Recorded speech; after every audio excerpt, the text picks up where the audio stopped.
بسم الله الرحمن الرحیم. عرض تسلیت این ایام خدمت شما بزرگواران. در ادامه مباحثی که خدمتون بودیم و انشالله خواهیم بود در 5 شنبه ها و حالا فاطمی هم تمام بشه، این مباحث ادامه خواهد داشت. در ادامه مباحثمون رسیدیم به بحث بعثت و وحی و گفتیم که مقدمه بحث بعثت و وحی نیازه برای اینکه بتونیم راحت‌تر و دقیق‌تر بررسی کنیم و تحلیل کنیم اتفاقات بعد از شهادت پیامبر اکرم رو، اتفاقاتی که پس از اون رخ داد و تأثیری گذاشت به بلندای تاریخ و تا انتهای تاریخ بشریت نیز این تاثیرگذار خواهد بود. این اتفاقاتی که بعد از شهادت پیامبر افتاد و از یک طرف هم نیاز بود که یه سری مفاهیم باز تعریف بشه، دوباره بررسی بشه تا اشتباهات برداشتی که نسبت به اونا شده برطرف بشه. ما تصورمون نه تنها در مورد وحی بلکه در مورد خیلی مسائل دینی دیگه متاسفانه برداشت‌های دارای خلط و غلط و اشتباهه و اینم طبیعیه، چون دید ما نه که دید مادی هست، یک دید مادی گرایانه است، چون ما از ابتدای زندگیمون مادی بودیم. این از هم اول که به دنیا اومدیم مادی نگاه کردیم به دنیا، داده ها و اطلاعاتی که به دست آوردیم مادی بوده و فهممون، نگرشمون، برداشتمون همش مادی بوده. لذا مباحث دینی و مسائل دینی رو هم همونطور مادی برداشت میکنیم و مادی میفهمیم و طبیعی هم هست، ولی خب باید سعی کنیم تا میشه این اشتباهات اصلاح بشه به کمک همین مفاهیم دینی. دوباره ما متاسفانه مفاهیم دینی رو مادی تطبیق میزنیم و نظرمون درست در میاد، یعنی مسائل مختلف اون دید مادی گرایانه خودمون برداشت میکنیم، تطبیق میدیم با ماده و میبینیم درست هم هست، یعنی سرتش میاریم درست هم هست. خب چشه ایرادش کجاست؟ و وقتی نگاه درست رو یکی به ما میده که اون نگاه غلط کنار میزه و یه تعریف درست یه مسئله میکنیم، اون هم دقیقا یه مسئله میخورد و زمین تا آسمون هم فرق داشت. یعنی بستگی داره چطور به یک مسئله واحد نگاه کنی. یه مسئله واحد شما با یه نگاه مادی نگاه میکنید درست در میاد نتیجه گیری شما، اما یه نفر میاد نگاه دقیق تر رو شما میبینید اون درست هم و دقیقا درست هم همون بود نه نظر من و اون درست در میومد. مثلا یه مثال راحت مثلا میوه‌ای که شما تا الان نخوردید، تصور کنید این میوه‌ای که نخوردید بعد براتون تعریف میکنن، شما برداشتتون از اون میوه چطور خواهد بود؟ اون تصور شما، اون تصویر برداشت شما از اون میوه چطور خواهد بود؟ یقینا اقتباسی خواهد بود نه اورجینال. دو تا نگاه داریم، یه اورجینال یعنی فاب از هیچی نگرفته، ولی یه نمی اقتباس میکنید از تصویرهای دیگه. مغز شما، اون علم شما میخواد یه چی تصویر سازی کنه، اقتباس میکنه از تصاویری که از قبل داره.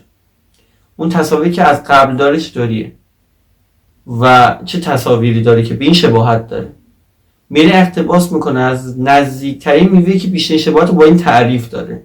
شما میوه رو ندیدین، هیچ تصویر از این میوه جدید تو ذهنتون نیست، مغز میگرده اون نزدیکترین میوه‌ای که بیشترین شباهت رو به این میوه داره از جهت تعریف این میوه، اون میوه‌ای که میشناسه اون تصویرش رو به این نزدیک میکنه، شبیه به اون میسازه تو ذهن.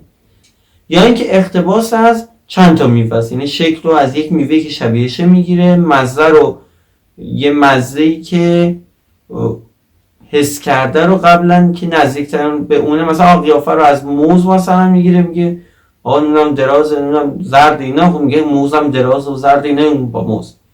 یه مزهش مزه مثلا کیوی، یه حالت مزه تعریف میگه خب این که شبیه کیویه پس مزه کیوی، یعنی اقتباس با چند تا چیز یا ترکیب یا یه دونه کمپلت اقتباس میکنه. برای یه تصویری که دیده میگیره. شما مثلا این مثال دیگه براتون بزنم، شما مثلا یه خونه ندیدی، از تعریف میکنه، دارن از خونه تعریف میکنه، میگه حالش اینطوریه، بعد آشپزخانهش اینطوریه، راهروهاش اینطوریه، راه پله اینطوریه، سرویس، حموم، اینا به این شکل تعریف کنید. شما تصویر رو از خونه های مشابهی که ازش میتونید تصور کنید رو میسازید، یا حتی در روزه ها میبینید یه اقتباسیه از اون خونه هایی که میتونید تصور کنید و یک چیز دیدید شبیه به اونو، اقتباس از اونایی تصویر سازی میکنید در روزه. بعد حالا همین خونی که الان هست مثلا ندیدید، هست ندیدید، تعریف کردن، یه تصویر ازش ساختین، تصویر با توجه به اون داده هایی که به شما دادن درسته. یعنی شما با تصاویری که داشتید از ماسبق، با اطلاعاتی که داشتید دیدن درست کرد. بعد میرین خونه میبینید زمین تا آسمون با اون چیزی که براتون تعریف کردن فرق داره. بعد الان تعریفا میخورد به خونه، نه میخورد، دقیقاً درست گفته حالش اینطوری فلان بهمان، نه دقیقاً میخوره، همین بود. ولی من کلا یه چیز دیگه برداشت کرده بودم و اتفاقا این درست بود دیگه، دیدیم این درست بود. اینجا هم همینه و متأسفانه چون درگیر ماده هستیم نمیتونیم فراتر از ماده برداشت کنیم، اقتباسی از ماده میکنیم و مهمترین مشکل زیست در دنیای مادی همینه دیگه، گند میزنیم به اون چیزایی که غیر مادی هستن. من بارها مثال زدم، گفتم تصوری چیز غیر مادی برای ما که از اولین روز زندگیمون 20 سال 30 سال چقدر 15 سال نمیدونم 35 سال هر چقدر گذشته هی دائم بیشتر عادت کردیم به دنیای ماده، واقعا سخته تصوری چیز غیر مادی. ما مثلا الان به شما میگن که تو کل عمرتون شما یه مرد دیدین یه زن، خب بگن یه چیز تصور کن، نه مرد نه زن، قطعا یه تیکه از مرد رو میگیرین، یه جنسیتی که خیلی نه مرد نه زن، نه حالا جنسیت های عجب غریب کردن ما کلا نه مرد نه زن، یه چیز جدیدیه مثل مرد و زن. یعنی مرد داریم، زن داریم، یه نوع سومی هم داریم خودش مستقله مثل مرد و زن، یه نوع جنسیت. تصور کنی قطعا یه بخشیشو قد هیکل مثلا مرده میگیره، مثلا فرض مثلا نمیدونم مثلا ظرافت اینا از زنه میگیره، بعد دوباره یه تیکه دوباره مرد اقتباس، هیچ از اینا اقتباس میکنه، اورجینال نمیتونی چی تعبیر بکنی، گیر میکنه. اینجا همینه. بعد بنده خدایی این با همین نگرش مادی اومده بود معراج و یه جوری میزد میخورد بعد بیایی درستش هم نگاه کنی میبینی اون طرف هم میخوره این طرف هم میخوره، چیزا میشه با دیدگاه مادی همینجوری زده تنگش رفته و حالا غلط خودش هم که ادامه شد. خب یا مثلا تو همین مبحث وحی، مثلا دینی وحی که ما بحث کردیم، این چون جلسه قبلا گفتم سوالش جلسه اول انداختم تو ذهن اینجایی که بیشتر توضیح بدم حیفه. کلام الهی چی رو به پیغمبر نازل میشه؟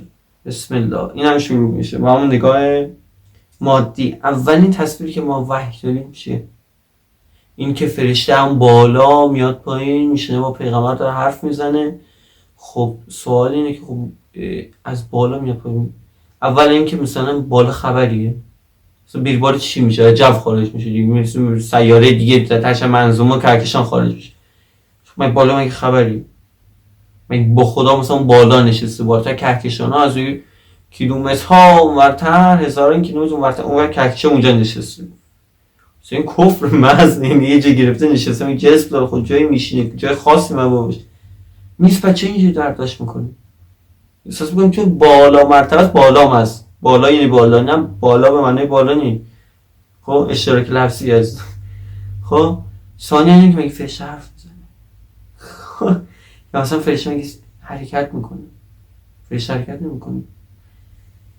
حرکت منحصر در عالم ماده است، مخصوص عالم ماده است و فقط هم برای جابجایی مکان نیست، یکی از انواع حرکت مال مکانه. حرکت های نوع دیگه هم داریم، حرکت غیر مکانی داریم، مال مکانش معروف شد. هر حرکتی معمولا برای مکان به کار میبره، ما یه طرف حرکت کردیم مکانش جابجا شد. به هر حال تمام انواع حرکت مال ماده است، تو عالم ماده است. پس حرکت مال ماده است، این چطور میشه با فرشته حرکت کنه بیاد پایین؟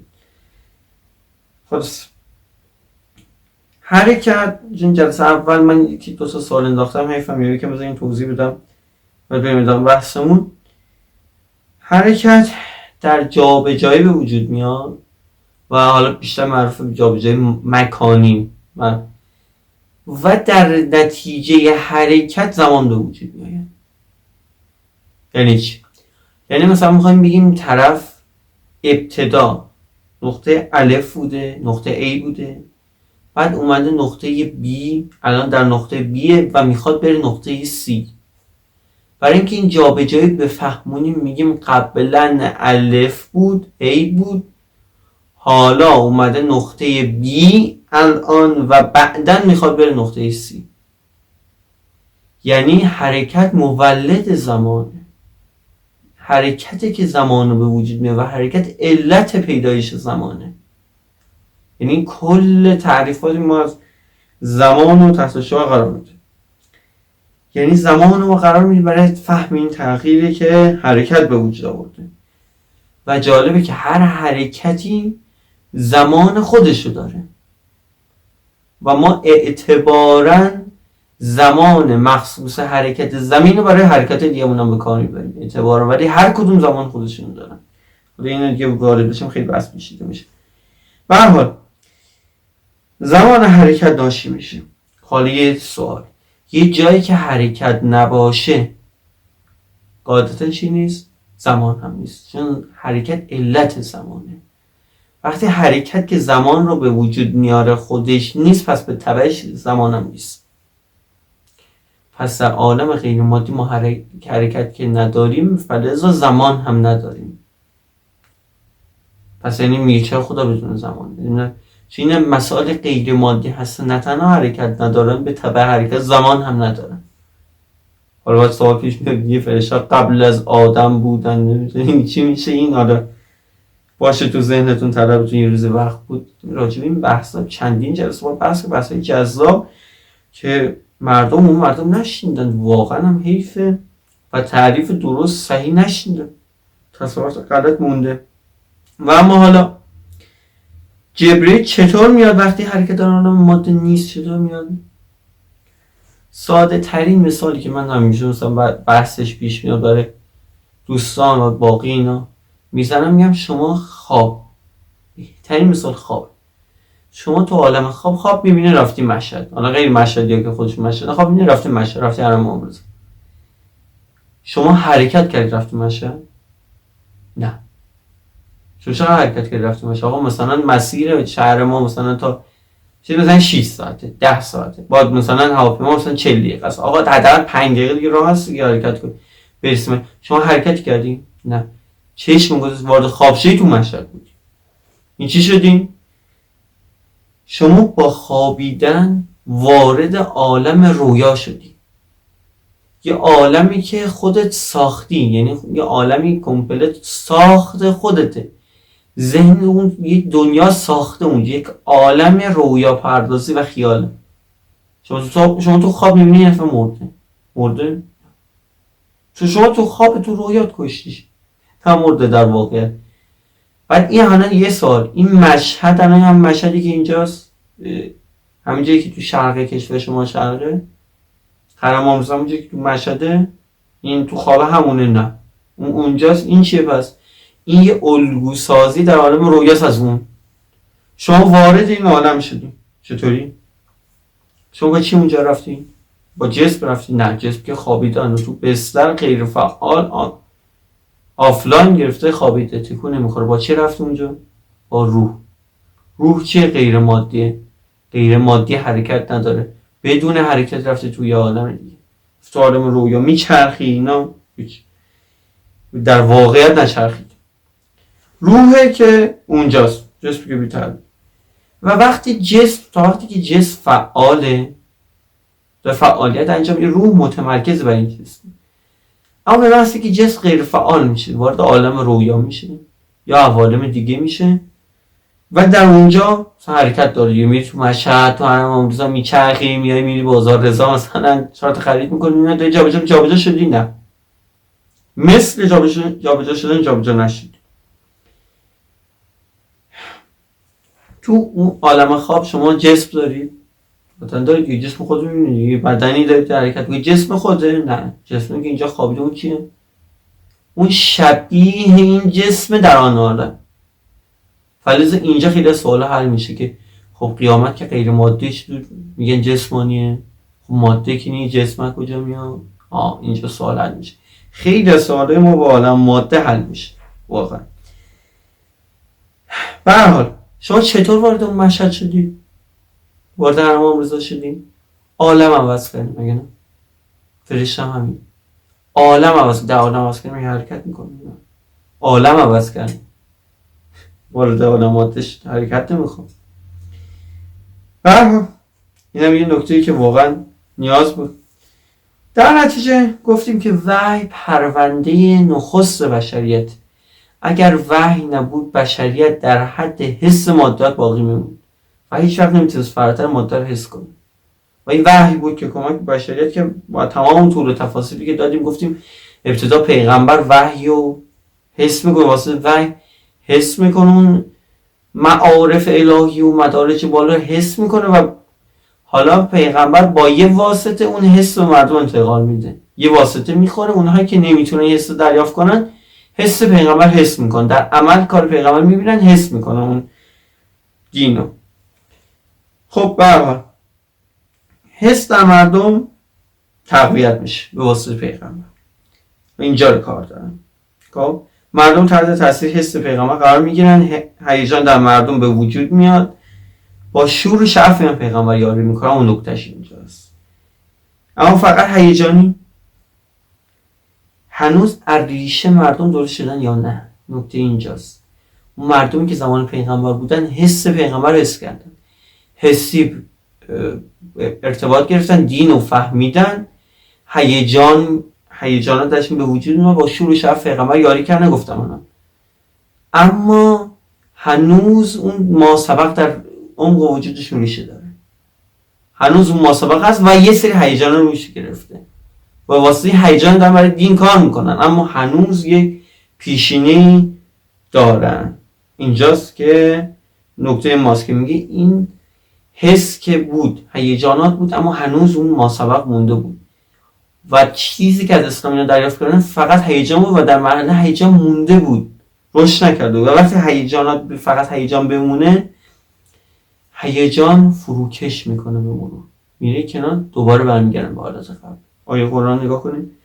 بسم الله الرحمن الرحیم.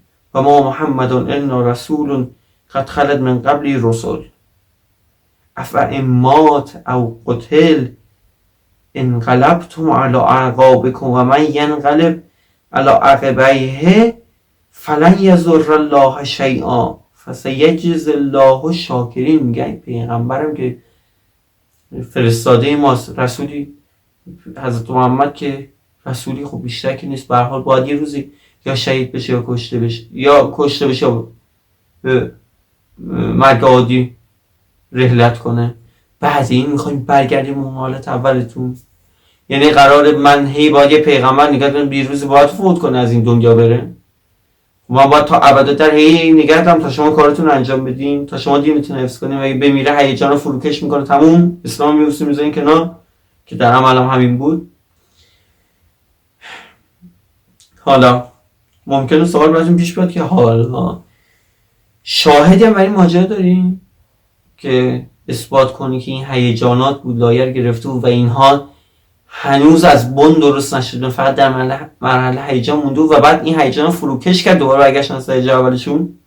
آره کلی براتون شاهد دارم، چند تا شاهد براتون خدمتتون عرض خواهم کردم.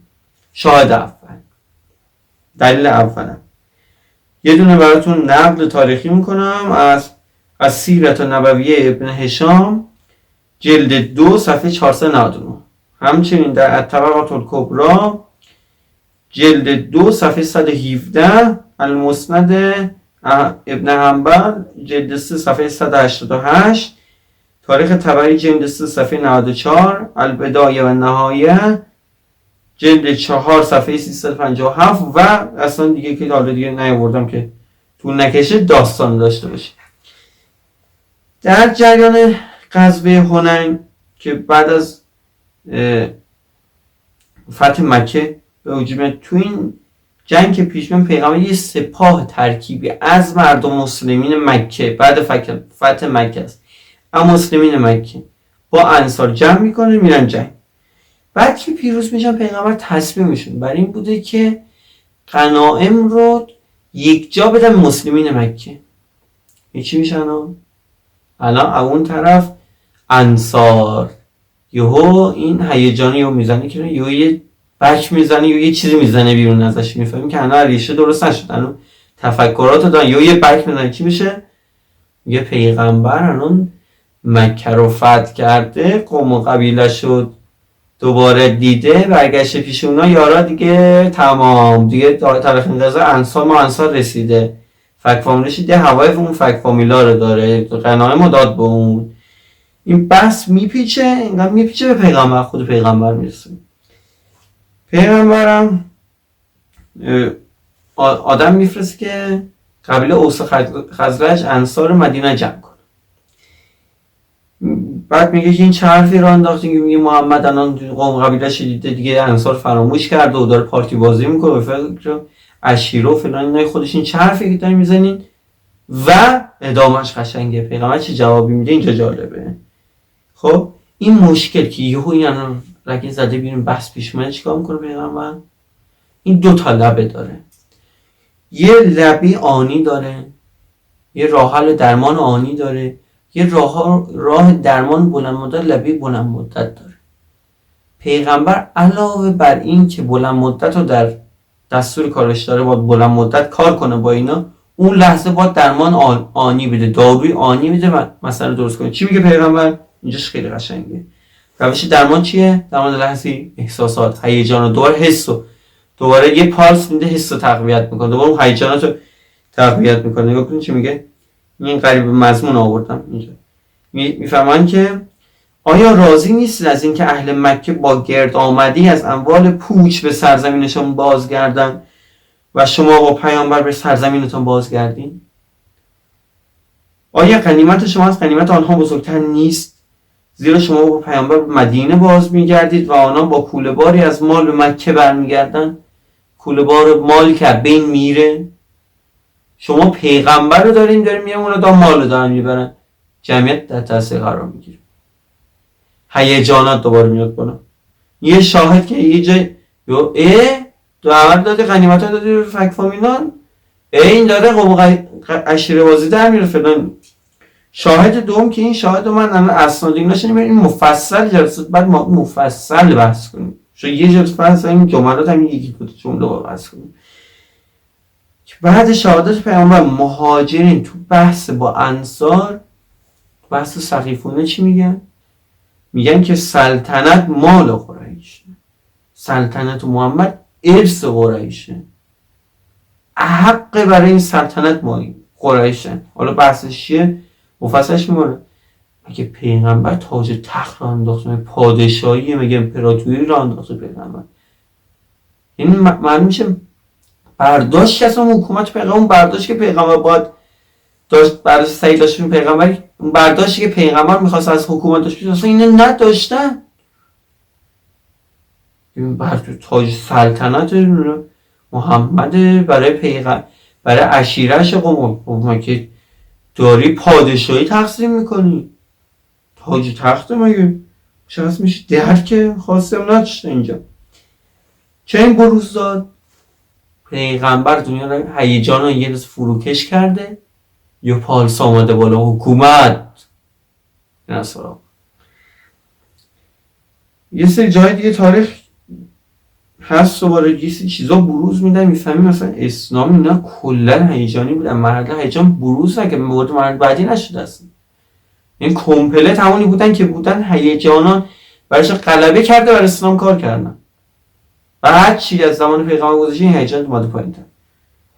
شاهد سوم این خیلی جذاب، تو فتح کوفه. فتح کوفه رو در زمان خلیفه دوم اتفاق میفته که کوفه فتح میشه توسط مسلمانان. یه بحثی در میگیره، میگن که مسلمانان میگن که اینو ما فتح کردیم، این شهر رو باید تقسیم کنیم بین ما. فرض کن این شهر رو باید تقسیم کنه، ارث پدرت رو تقسیم کنه، مگه خونه پدریه میخواد تقسیم کنه؟ مگه تلاس میخواد تقسیم کنه؟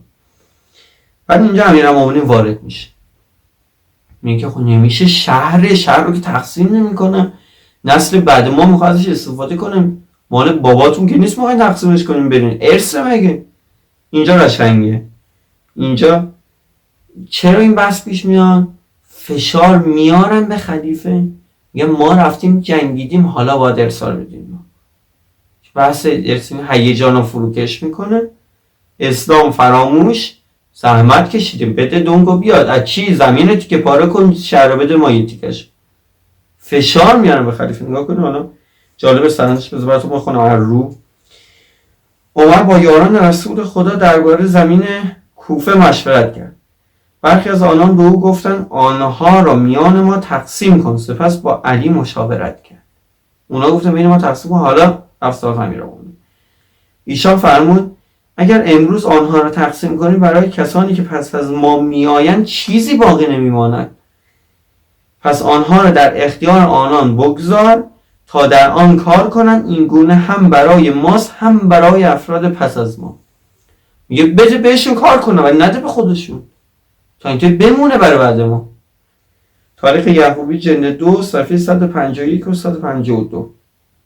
حالا ادامهش چی میشه؟ بعد که حضرت امیر این پیشنهاد رو به خلیفه دوم میده، حالا ادامهش. عمر بن خطاب هنگام فتح کوفه به سعد بن ابی وقاص نوشت اما بعد نامت به من رسید، گفتی مردم از تو میخواهند تا آنچه را که خدا بر آنان ارزانی داشته میانشان تقسیم کنیم. چون نامه من به دستت رسید بنگر، جلوتر نامه، و زمین ها و نهرها را به دست کسانی که در آنها کار کنند بسیار، چون آنها از دارایی های مسلمانان بسپار، که در آنها کار کنند بسپار، چون آنها از دارایی های مسلمانان است. اگر تو آنها را میان حاضران تقسیم کنیم برای کسانی که پس از آنان میآیند چیزی باقی نمیماند. فتوح البلدان صفحه 261 و معجم البلدان جلد 1 صفحه 44. این اکی گفت از امیرالمومنین. حضرت همین مشورت داد بهش، اینو گفت اینو بگو، اینو گفت، قضیه جمع کرد. فشار میارن که آقا اینو بده ما میخواد. این طمعه فعال میشه. هیجانا که میره کنار طمع فعال میشه. شهر رو بده که پاره کنیم ببریم. کوفه رو فرض کنیم که امیرالمومنین وصال دادیم کنن، کوفه تقسیم شد مثل پدر یه شهر. شهری که تا سالیان سال مهم بود. شاهد چهارم، این شاهد آخر بذاریم.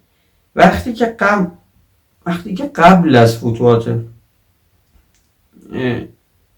کسرا و قیصر بوده، چی میگفتن مسلمونا؟ ما اومدیم در راه خدا اینجا میخوایم کلمه لا اله الا الله رو به اوج برسونیم و بر کسی ظلم نکنیم، از ظالم بگیریم، نمیدونم به مظلوم بدیم. ولی وقتی همونجا رو کسرا و قیصر فتح کردن چیکار کردن؟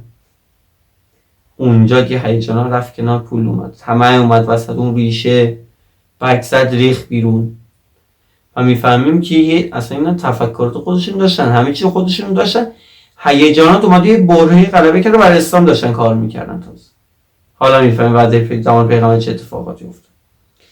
و اما شواهد دیگه هم هست، خب خیلی زیاده، میتونید تو تاریخ هم نگاه کنید که فقط هیجانی سراغ اسلام بوده، تو عمق وجودشون نرفته بود. یکی از دلایل مهم رویداد بعد از پیغمبر هم همین. و حالا این که ما گفتیم همین باعث شده بعد از پیغمبر اتفاق بیفته، این تازه یک پله از فاجعه است که یعنی اینها فقط هیجانی کار کردن و اصلا اسلام در عمق وجودش نرفته بود. این فاجعه میفهمید، درک میکنید چه فاجعه‌ایه، چقدر میتونه اتفاق بعد رقم بزنی اتفاق. این تازه یه پلهشه. حالا باید وارد فاجعه بشیم، خیلی عمیق‌تر بررسی کنیم که حالا جلسات بعدی بیشتر اشاره خواهیم کرد. با عمق فاجعه پی خواهید بود، از زوایای دیگه مسئله بررسی خواهیم که یه زاویه‌اش بود. عنوان مقدمه بود، انا بحث اصلی مونده. حالا ممکن سوال هم بشه که خب پیغمبر این کارش انجام نداد، اونطوری که شما میگین که آقا مثلا که خب اینا مثلا فلان کردن، پیغمبر کارش انجام نداد که اینا بعدش اینجوری به امر هیجانی پیغمبر کارش ناقص انجام داد. یا مثلا این که خب قرآن هم کتاب بینشون و قرآن پس چین. و جلسات بعد اینو بحث خواهیم کرد که مثلا خدمتتون عرض کنیم که کسی قرآن هیچ فهمی از قرآن انگار نداشته، صفر محض فهم از قرآن. هیچ درکی از قرآن پیدا نکرده بودن. بحث کنیم که بحث جذابی، جلسات بعد راجع به اینا بحث کنیم که بحثای جذاب. حالا فعلا اینا جلسات ما گذاشتیم مقدمه، کم کم ذهن‌ها آماده بشه، دستگرمی باشه. جلسات بعد بحث کنیم که از زوایای مختلف فعلا داریم وحی رو گفتیم و جلسات بعد قرآن رو بگیم، بعد یه دیگه از وحی بحث کار پیغمبر میمونه، قرآن رو بگیم و وارد تازه بحث دیگه میشیم فرهنگی و اجتماعی فضای اون زمان، بحثای جذابی خواهیم داشت که انشاءالله با ما همراه باشیم. پنجشنبه این بحثا رو دست ندیم، بحثای جذابی خواهد بود. این سیر سعودی خواهد داشت، بحثا برسه به وسط اوج خواهد گرفت، جذاب خواهد شد. ما را دعای خیرتون محروم نکنید در این شبها و ایام پایانی فاطمی هم در راه. دوباره بعضا چند شب اول میرن، چند شب آخر میرن، حالا میزان هیئت رفتن بیشتر میشه. تو دعای خیرتون ما رو محروم نکنید این شبها. انشاءالله که از عزاداریاتون هم مورد قبول حق تعالی قرار گرفته باشه و قرار بگیره. از این به بعد هم موفق و مایل باشید.